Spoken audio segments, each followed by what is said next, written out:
Fillojmë nga klima e muajit maj, Mhm. është muaj me 3 hënë, pra data 1 maj sot fillojmë me një hënë të plot në shenjën e akrepit ku folëm emisionin e kaluar. Po. Kemi hënën e plot, hënën e re në shenjën e demit në datën 16 dhe mbyllet maj me hënën e plot në shenjën e shigjetarit. Okej. Muaj shumë interesant, ku një nga temat kryesore që do të na prekupoj do të jetë sfera financiare, Mhm. por dhe nacionale, do të kemi shanse të gjejmë zgjidhje në sferën financiare, të përfitojmë, të gjejmë mbështetje, të rrisim të ardhurat tona, pra duhet të përfitojmë nga ky muaj në këtë drejtim.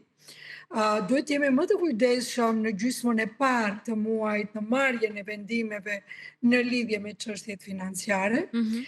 dhe pjesa e dytë e muajit është më e mirë na shpërblen në çdo drejtim.